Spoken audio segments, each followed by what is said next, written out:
This is WWE superstar Drew McIntyre, and you're listening to the WWE Podcast. The champ is the one that everybody wants, me. It's going to WrestleMania. Claymore! Austin 316 says I just whipped your ass. This is my iron. You're going to acknowledge me. Good morning, good afternoon, good evening, hello, whatever time it is with you and wherever you are. Thank you for downloading this SmackDown review as part of the WWE podcast. As always, it's an absolute pleasure to have you listening again. I am Amanda, your host of this SmackDown review. So, I'm hearing a lot of saltiness on other podcasts saying that Raw and SmackDown are basically not great right now. And honestly, I hadn't felt that way. I thought that with programming was pretty good, but after tonight's show, I have to say, I agree. What an absolute load of pants this was. Just meh. Honestly, the worst SmackDown I've seen in ages. I don't know why. I don't feel like we've got a particularly clear picture or a clear path for a lot of big stars going to Mania. For example, Roman. But honestly, I mean, he's the least of my worries. He's main evented about the last 1,000 Manias, so it won't do him any harm to sit this one out. But I can't see that. What about Punk? What about Priest? What about Seth? Only one of them can win Chamber. So it all just feels very mixed up. And tonight's show, honestly, I mean, did someone leave the back door open and did Vince sneak back in? Just terrible. Anyway, listen, guys, I know I'm a bit late this week. Had some stuff to do, and I feel like this show probably might be a little shorter than my normal shows. I don't like to just be negative, so I will try and find the positives in tonight's show. And with that said, let's get on with it and review the SmackDown that aired on February 21st from New Orleans. And the first thing we get is official confirmation that Rock is going to be here on tonight's show. We also have Tiffy versus Candice and Naomi versus Liv. We start off the show with Nick Aldis, or as we know him, Oblivion the Gladiator, who, positive moment. Feel he is still doing an absolutely fantastic job as an authority figure on the WWE and SmackDown specifically. I don't think it's ever easy for anyone in those particular roles, but he's doing a great job. So that's my positive point number one of this terrible show. I start off with Nick Aldis telling Cody that he's getting pulled from the 6-man tag tonight, and then Cody goes to complain. Nick tells him that it's come from The Rock, who wants to see him in the ring tonight. Our first in-ring action tonight is Drew versus Jimmy. And Jimmy cuts a promo on Drew on the way to the ring. He says, will Drew go to the Chamber and win, and then go to Mania and win? And he says, no yeet. We got Drew just looking arrogant, as always. And we get started. Basically, a lot of smack talk, quite a slow start between these two. Jimmy looking good first off, but then very quickly Drew getting the upper hand, chucking Jimmy across the ring with a belly-to-belly a couple of times in a row. Jimmy then manages to get a super kick on Drew, following up with a suicide dive, but Drew with a horrible-looking Alabama slam into the steel steps. Jimmy fights back and the crowd are right behind him, but he gets smashed in the mouth by Drew, who tries for a quick cover. Jimmy almost gets Drew up before the Samoan drop, but he fails at the last minute, allowing Drew to take over again. We get Jimmy trying to fight back again, does manage a Samoan drop this time, resulting in a close 2 count. Drew hits a quite mega-looking flying headbutt, and then we're back to the centre of the ring, trading blows. Jimmy hits a super kick and a pretty lackluster spear, which unsurprisingly Drew manages to kick out of. And then from nowhere, by the looks of things, Jimmy counters the Alabama slam and gets the roll-up victory on Drew. Post-match, we've got Drew predictably, throwing his toys out of the pram, beating down on Jimmy. As matches go, this was alright. Drew was in charge pretty much throughout, but Jimmy got a clever counter for the win. And afterwards, despite Drew beating down Jimmy, all the time he was shouting that this means nothing to him. Funny, if that's true, why does he care and why has he gone so mad at the end? And Drew seems to have a lot of heat on him at the moment. He's the very heeliest of heels, which I guess is exactly what they're going for. They definitely seem to very much hate him. So we get confirmation of a new main event tonight. It's just a standard tag team match instead of a 6-man tag. We've got Priest and Strowman versus Solo and Fatu, and we get a reminder of last week's Elimination Chamber qualifier, which ended in pretty much chaos. We see Solo arriving, notably not in white this week.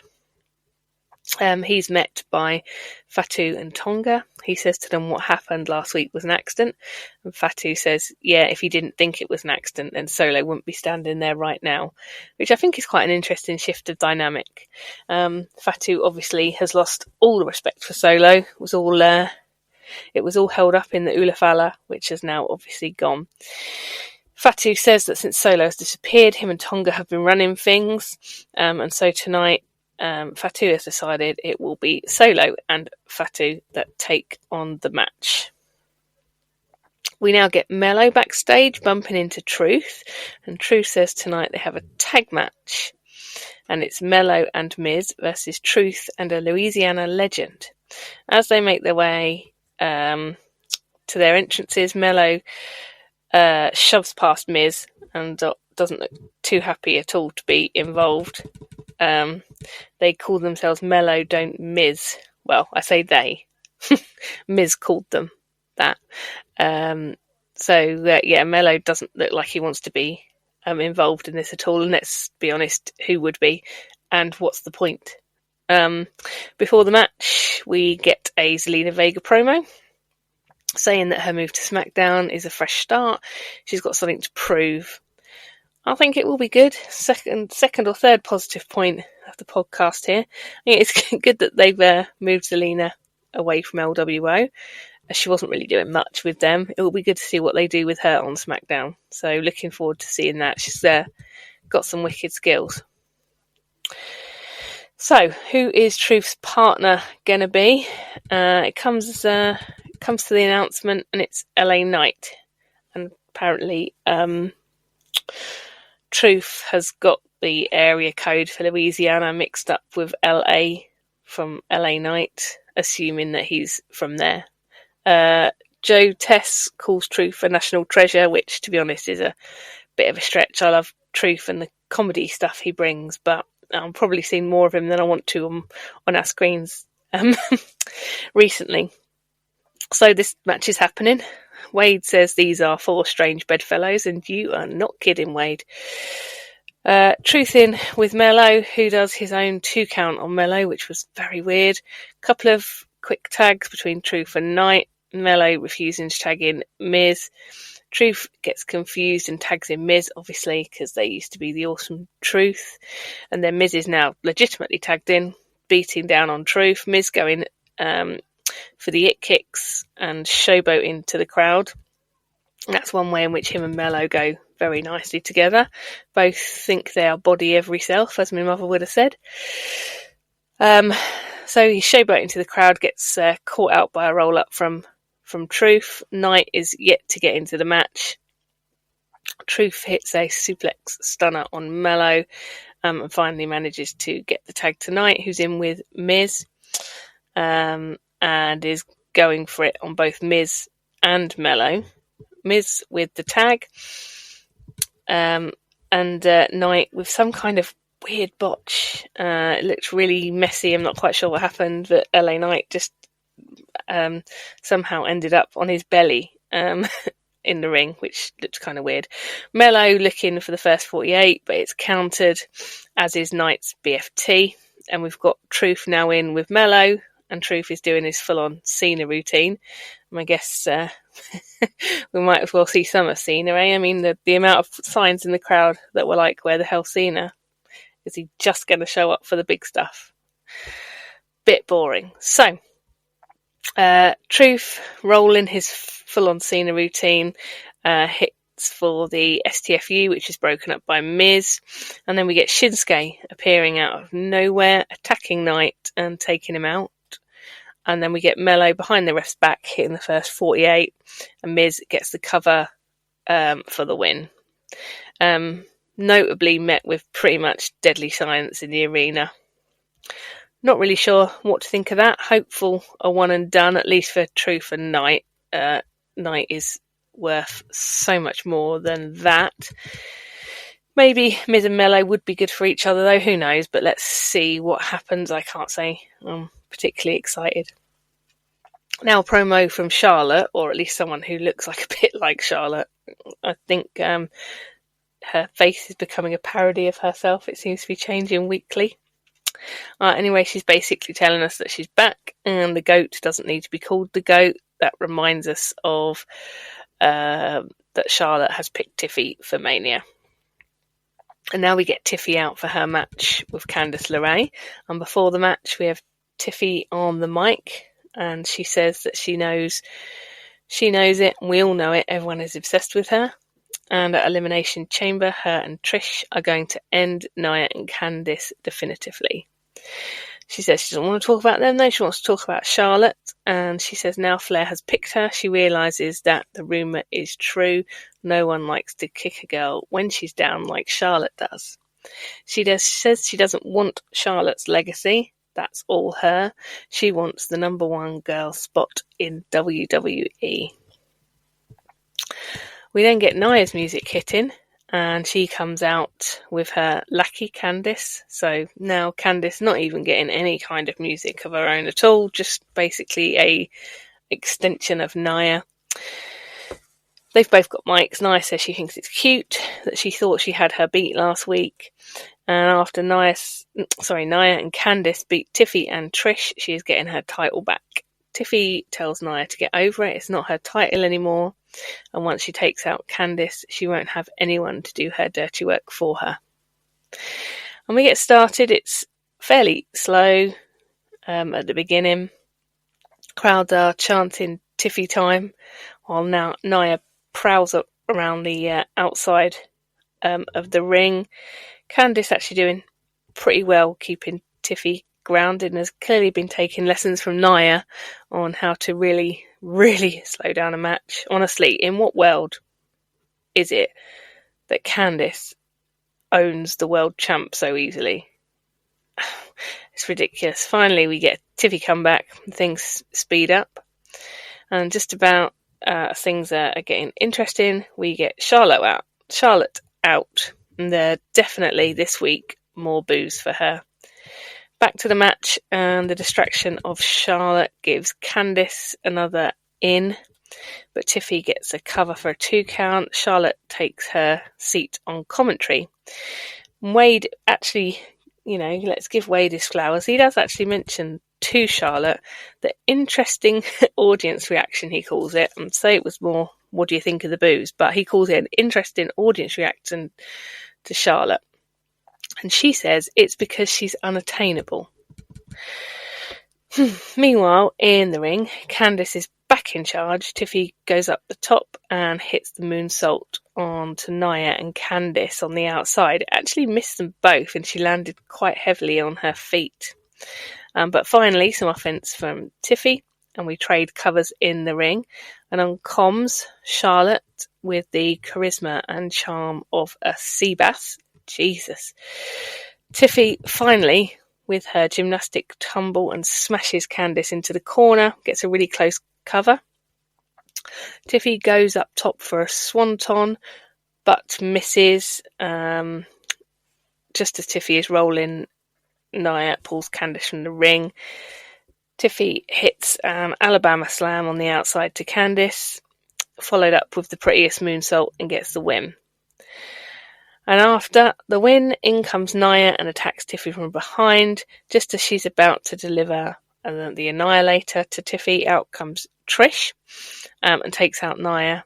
And before and Candice, but just before she clears the ring, and Nia manages to stack up both Tiffany and Trish and hits a double Annihilator, which looked at serious risk of rupturing people's breast implants. There we go. And then as that's been hit, in comes Charlotte, and she stands next to Tiffy and points at the sign. Literally, in no world should Candice be able to push Tiffany that much. The match itself was fine, I guess, but could have been shorter. After all, it seemed like the whole point was to get Nia in for a double Annihilator, and then for Charlotte to do her best pointing at the sign. There is still so long to go till Mania. What the hell are we going to do with all the time that's left? Honestly. We now go backstage where we have Damien and Cody. Damien asks, "What's up? Why is The Rock here?" And Cody says, "Look what time of year it is." Sly dig. Rock needs to have his WrestleMania moment. Damien says after Chamber, he's coming for his title. Cody says he respects that. Strowman comes by and Damien says, "We are handling business." Strowman says the only thing he cares about tonight is getting his hands on Fatu and Solo. Now, I think that should actually be a decent match should it get to be played out. Now backstage we have Byron, and he's got Bianca and Naomi, and he asks about the footage from last week. Naomi says that she knows it was Liv and Raquel, and they're going to Raw on Monday, and will have a tag team title match with them. What? Their punishment for allegedly beating up Jade is they get a tag title shot? Okay, whatever. Then refreshing bit and positive point of the night, number 4, 5 maybe, we get a vignette from Alexa. I love her. She says a lot has changed. She said she was away, but some things remain the same. She says she's going to win Chamber and turn it into her own playground. I am so pleased that she's back. I would absolutely love to see her win the Chamber and face Rhea at Mania. Would be chef's kiss brilliant. I hope that can be made to happen. I think if Bianca or Naomi or Liv win the Chamber, that would just be predictable and boring. My top choice would be Alexa, followed by probably Roxanne Perez, and then Bayley. I'd love to see any of those three really, but certainly Alexa for something a little bit different. We haven't seen her with a title for ages. Now the match coming out is Naomi versus Liv. Wade is on comms saying that the CCTV footage proves nothing, which is a fair comment. It doesn't. Before the lights come up on Naomi's entrance, Liv and Raquel, already in the ring, jump her and start to beat her down. Bianca tries to help, but nothing doing, as Liv and Raquel take them both out. They are eventually chucked out of the ring by officials and referees, and that's the end of that. No match tonight. So I guess that's to wet our whistle, so to speak, for this punishment tag title match on Monday. Then get Nick Aldis backstage. He's telling off Liv and Raquel like a school teacher, and they just laugh at him, walking away. And then Chelsea and Piper appear. Chelsea says that her and Piper are here to take Bianca and Naomi's place in the Elimination Chamber. Nick says, no, they'll be fine. They'll be good to compete. Chelsea says that she can't not be on Chamber. She's the greatest Canadian export since maple syrup. Nick tells her to pack her bag. She will be in Canada next week, but on SmackDown for a surprise opponent.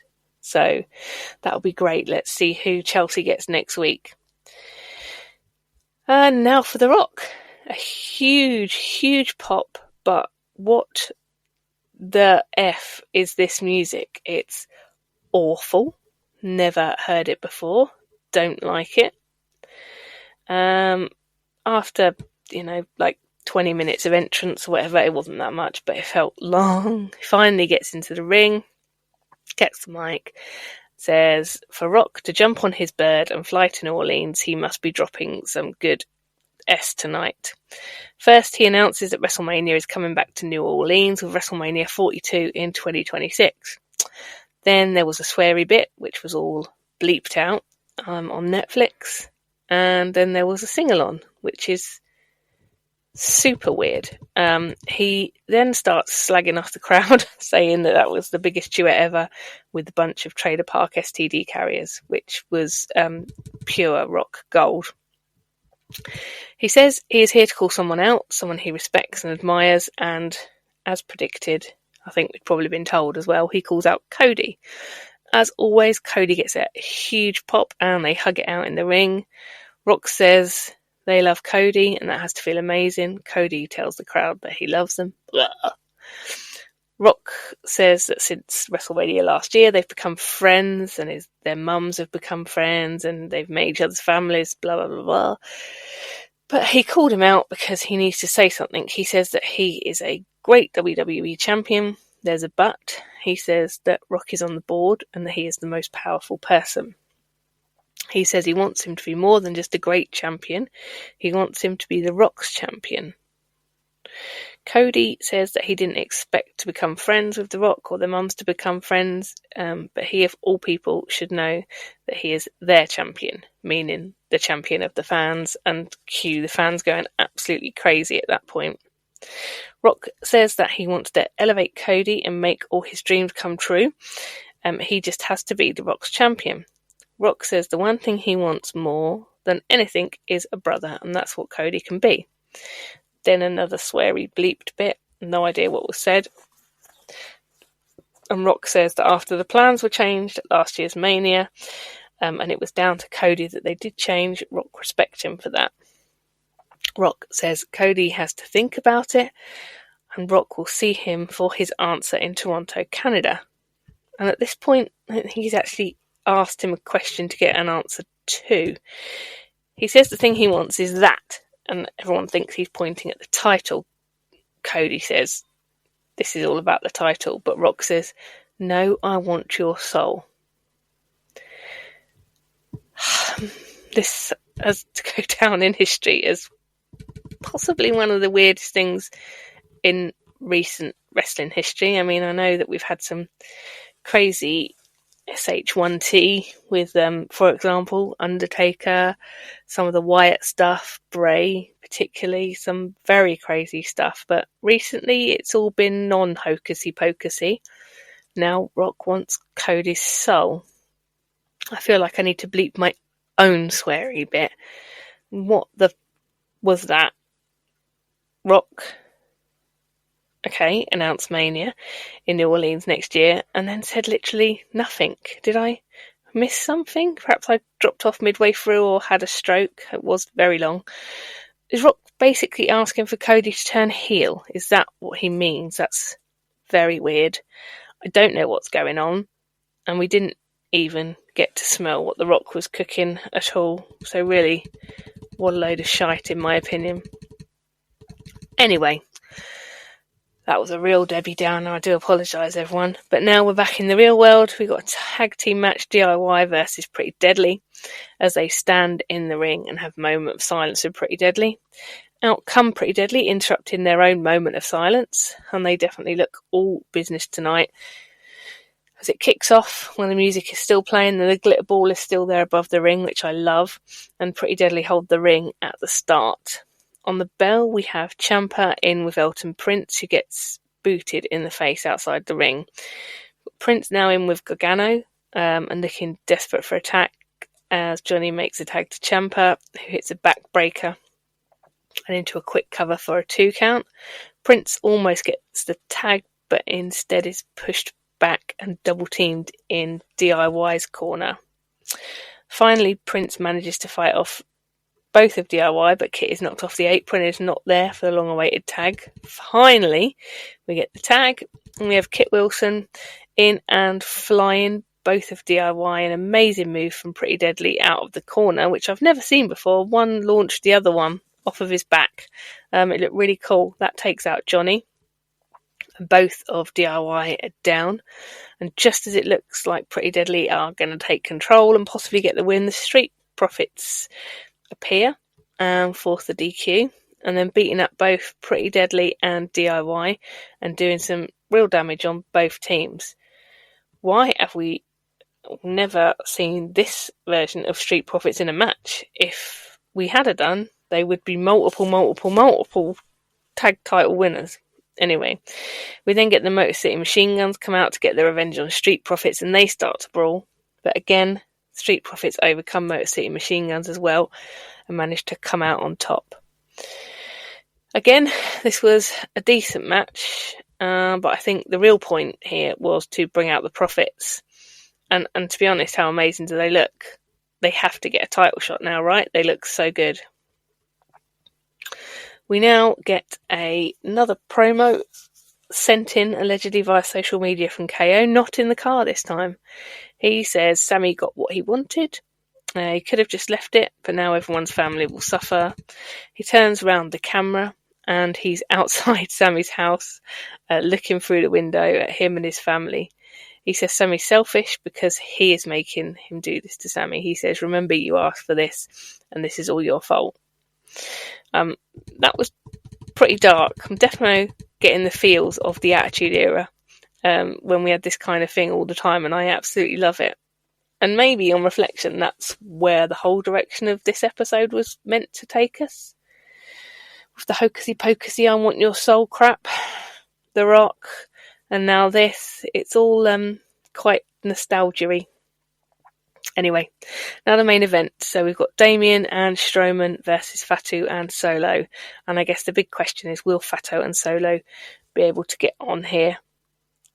Firstly, Fatu and Solo come out to Fatu's music, so clearly not equal. We start off with a face-to-face, and Priest is up first with Solo. Fatu is so over, the crowd are absolutely mad for him. They start off with some tie-ups and Damien getting some nice moves in, but then momentum switches to Solo, who keeps telling Fatu that they are together and it's them now. Desperate much, Solo. It's like, please don't leave me, please don't leave me. The tag is made to Strowman, and Solo gets squished in the corner twice. Fatu tagged in, but Strowman takes him out with a massive boot. Tonga, this was a cool move, tried to intercept Strowman with a steel chair outside of the ring, but Strowman just punches through it. Off the distraction though, Fatu levels Strowman and back in the ring. Tag to Solo. Bit embarrassing. The crowd telling Solo he sucks and then chanting, we want Jacob. Fatu gets tagged in and the crowd pop massive just for him coming back in the ring. Fatu takes out Strowman with a crossbody and continues to beat him down in the corner. We get another tag for Solo, who gets booed right away. Every time Fatu tags in, he gets cheered. And he's making Strowman look like someone more the size of Tozawa than the actual size of a monster that he is. Now we've got Solo back in and gets a running hip attack to Strowman. And then Fatu in, and he also delivers a running hip attack. As he goes for the second one though, Strowman starts to fight back with a big boot, delivering a spine buster to Fatu, and is looking for the tag. Priest is in with Solo and is doing well, punching Solo in the head and taking out Fatu for good measure. Priest with an elevated flatliner gets the upper hand on Solo and goes old school as well, which again, another little throwback to the bygone eras using Undertaker's move. Priest then looks for South of Heaven but is caught by Solo. Priest about to hit Razor's Edge but is distracted by Tonga on the apron. Solo's about to hit the spike but is countered, and then Fatu accidentally, in inverted commas, hits Solo with a super kick, and Strowman clears house on the outside. In the ring, Priest finally hits South of Heaven on Solo and gets the win. So without doubt, this match was the highlight of what otherwise was just a rubbish SmackDown, in my opinion. Fatu is so over, he's got to be getting a championship soon. It certainly looks like things are set to deteriorate between him and Solo. And it looks like Tonga is going to take the side of Fatu. Presumably his brother will as well when he finally returns, making, I guess, a new, 3.0 bloodline. Other than that, though, what the hell was The Rock even doing?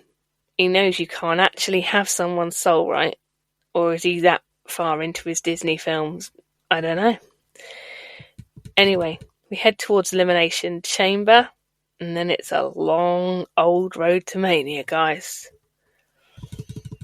So, I'm sorry, that was a bit of a Debbie Downer of a show.